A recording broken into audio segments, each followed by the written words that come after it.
What's going on, guys? It's been a hot minute since it's looked like this before I started, but we're not going to be here very long. I'm sorry just in advance that this took so long. I had to really think about one of them in particular. Took me a long time to think about because I was like, am I missing something here? I don't know. But I've come to the conclusion on these units. Let's go ahead and get into it. So Adam Jensen, he can actually chain now.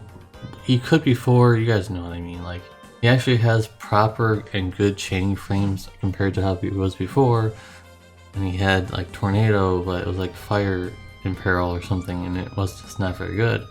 Now he can actually do things.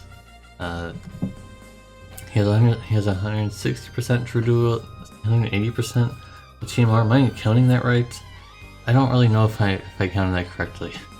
Maybe I was tired last night and I just did it. I don't remember. But he also has a 6 times cap, and he also has access to Fire and View. But he can also Lightning Chain if you want to do that. And he also has Imperils for both of them, so if you want to do Fire or Lightning, it's fine. It's fine to go down that route. He also has 2 stacks of AoE Mirage, which is quite nice because that's pretty rare. Not very many units have that. Kamari is one of the only ones, I think, that can do that, and also Renora. Not Renoa from Final Fantasy VIII, Renora from Final Fantasy Brave Exvius Story in Season 3. You can also do that, or she, I can't remember if it's a he or she, so apologies for that.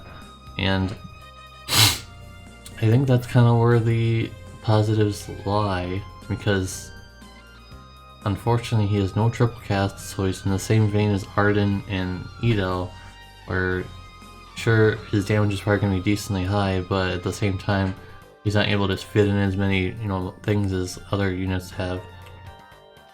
And I don't understand his Upburst upgrade. It doesn't really even do anything. It doesn't seem to really do anything unless the wiki is not having it listed completely yet. I don't think it's that good. You guys can comment down below if I'm missing something with Adam. This is not the one that I was struggling with. I'll let you guys know. So I'm pretty sure this is the way you should go about it. I think that focusing on his fire would be probably easier because his thunder does not imbue, it just does damage. So explosive wave, heat wave, and also remote hacking, both of his cooldowns, which you can use now on turn 1, and then use Nano Blade ×2 on turn 2, and I think that's about it. There's not much depth to his kit, but for those of you who are hoping to use him because you like the game or just like this kit in the past, now is definitely a time you want to go ahead and do that because he is a lot stronger now. Unfortunately, on that way back when, I only had like one person with him on my friends list, so you might have a hard time finding friends for him. So what do I give us out of 10? I don't know. The no triple cast thing and also the weird Trudeau build, I'm not really sure what happened with that. I must be miscounting, but I used Control F and I typed in when dueled in on the wiki, and all I came up with was 160%, which doesn't make any sense to me. It seems like you might as well just ignore everything and just make him pretend that he has 150, so that you can do another 50 and just pretend that he's just there. So other than that, I'd probably say like a 7 out of 10, because he's strong now, but he's not going to be strong for much longer. And you can pretty much pretend he's like kind of like more like a support chainer with the AoE Mirage access, which is quite nice. I think that's my favorite part of this unit. I don't have him, but if I did, I would use him for the Mirage mainly, in my opinion. So 7 out of 10 for that one. This is the unit that I struggled with the most. And as you guys can see here, there's just not much here in my review, unfortunately, because I just couldn't think of anything. They really... Okay, if you remember from my news video, I said that her getting enhancements is groundbreaking because it didn't happen on the JP side. At the same time, when you look at her enhancements, I don't think they're groundbreaking enough, and I don't think she doesn't really do anything. All of her moves just don't really do anything. She has breaks, she can be your breaker now, but she does not have triple cast. She does not even have dual cast, I don't think, from my recollection. Sure, she has less turns to wait for unlock moves, but apologies for that. But like,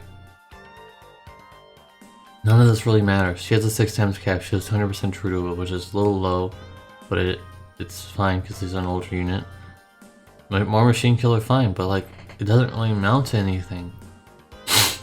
It just seems like for some reason there was more than one person doing enhancements for these units, and this guy was the one who came in, who was always coming in late, who always doesn't really care about their job, and always leaves early, like 10 minutes early. This is the kind of guy who worked on 2B, I'm pretty sure, because honestly, like, what were they doing? It's very easy. It's very easy. Change one of her passives that didn't really do anything, like if she has like 20% defense or something like that, change that to allow her to have dual cast or triple cast permanently, one of those things, and allow her to use all of her abilities with that. How hard is that already? That already makes her a whole lot better. Then makes so she doesn't have to unlock moves anymore and just allow her to have all of her moves available, right? Because that's not that big of a deal anymore. So those two things already seem like a far better deal than the ones that they came up with, which I'm really sorry for 2B fans or Nier fans in general, because I wanted to use 2B because I had 2 of her from a long time ago, and it's just like, why bother wasting the resources? I'm not a fan of the. I've never played the game, but I was just a fan of her kit in general, but not now. She had her time, I guess. She had her time in the fixed dice era. She was strong in that era, but now her time is gone, and she can't keep up. So I'm gonna have to give her a 4 out of 10 because just there's literally nothing almost no positives that I can say besides that she can break pretty high. That's about it.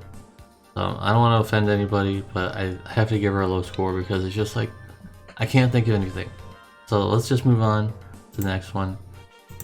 Someone I can say too much positives about, as you guys can see. Compared to the JP side, she got all of her elements now chain, who could be like a negative. Now she can't really be much of a finisher besides for her limit burst, but now she's gonna last for a very long time because she has CWA frames, and those should last you pretty much the entire end of the game. Even though her modifiers are not that high, she has 4 elements that she can use for dark visions. So like, oh, I need water chaining. Oh, there's Ellie. I have Ellie. And dark visions on the JP side, I'm still using DPS that are far weaker, like Diabolo's Soul. I'm still using him a lot. You know, stuff like that. It doesn't matter about their modifiers. It matters that they are compatible with other units in dark visions. That's the key. You always have to look at stuff that you may not want to look at in dark visions. That's why I always rate them differently. When I'm doing normal reviews, I always rate dark visions meta, and I always rate normal meta because of this situation. I didn't do it in this video, but I don't think I'm not gonna do dark visions ratings in this video because we're just doing enhancements. So, anyways, also she can be imbued and use physical killers for her limit burst, similar to the global exclusive mage that was like the Fan Festa one a while ago. And I forgot her name already, so apologies for that. And also, her quintuple at her last 3 turns or 2 turns, one of those 2 to 3 turns, and that's quite nice. So now she's able to quadruple or quadcast, whatever you want to call it, pentacast for much longer turns than before. So her burst is gonna be pretty crazy. Unfortunately, it still doesn't seem like she's strong enough because she's, in terms of just chaining DPS, she's pretty low. But in terms of finishing DPS, I think she's much higher. That's what I was told anyways. And like we said, since all of her elements are now CWA, she's going to last for a very long time. She has 150% true to wield, which is insane. She had, back on the JB side, she had true to wield, which most mages, in fact no mage had true to wield at the time, I don't think. She was one of the first ones who actually had true to wield, but there was no way to take advantage of it really. But she was ahead of the time. And 100% magic machine killer, which is very nice to have. More pros. Her limit burst hits stronger than any magic thing I believe in the game currently. You guys can correct me if I'm wrong on that, but I was told by multiple people that her limit burst is stronger than anything in terms of magic. Probably not physically. And also, I guess there's not, her Olympus isn't magic. You guys know what I mean, like by a mage, you know. And also she has 100% Olympus damage passive and also 150% on a cooldown, so you can do that. And the rotation is just whatever you need. So I gotta say the only negative, and I didn't write that down, so if you're listening, the only negative I think is that her Chaos Wave Awaken chain is just not stronger than other units. She's fairly below the charts, and I wish that she would have been a little bit stronger. But I do have her. I enhanced all of her stuff last night, and now she's on my favorites list, of course. Because why not? Because it's Ellie. Xenogears is my favorite game. So there's Ellie. I think that she's gonna get a 9 out of 10. It'd be a 10 out of 10 if her CWA frames were stronger, but at least she has them compared to the JB side, who didn't even chain properly, and she was basically just an elemental finisher, which I still use often, by the way, in Dark Visions. Anyways, moving on to Rena, who most people say that she's the winner of this patch, but it's debatable between Ellie and Rena, to be honest. So now she can dual cast. Rena can dual cast all of her skills, which is very good, a huge improvement. She now has dual wield, which is one of the biggest gripes about her, because she was not able to have any dual wield, so I had to use a slot for dual wield, so that's good. She also has Light and View on her cooldown, and also Spirit True dual wield, which is very nice. 100%. There's no way to increase that, but the dual units can relate to that. And also she has a lot of things that now players would definitely like to have, and normally do have.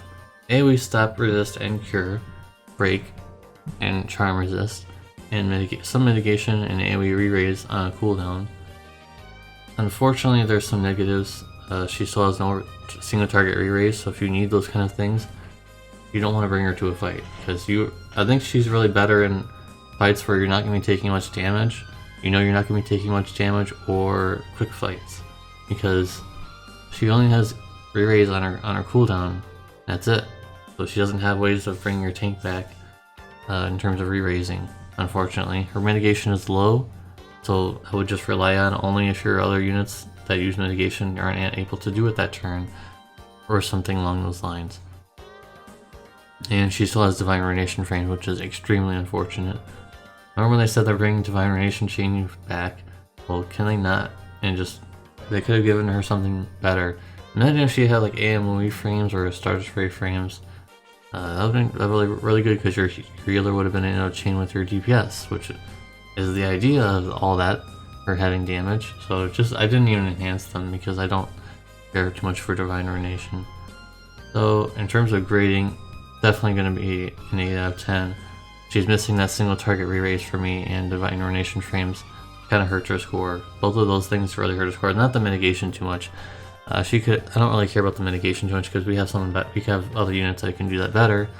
I've been talking way too fast. But yeah, I think that she's an 8 out of 10. I think Ellie's definitely the best unit of the patch, but Rena is a very close second. So guys, what do you guys think? Who definitely won the patch? Was it Adam, Jensen? Was it 2B? I can't say that with a straight face too quickly. Was it Rena, or was it Ellie? One of those four, go ahead and pick them down in the comment section down below. And if you want to, you can do that as the keyword. Type in the hashtag as one of these units who you think that won. So hashtag Rena, hashtag Ellie, hashtag Adam Jensen, or hashtag 2B. Please write them down below. And just in general, let me know you guys' thoughts on the patch, and hopefully there'll be more enhancements like for Faye and Satan and things like that. I'll see you guys in the next one. Peace.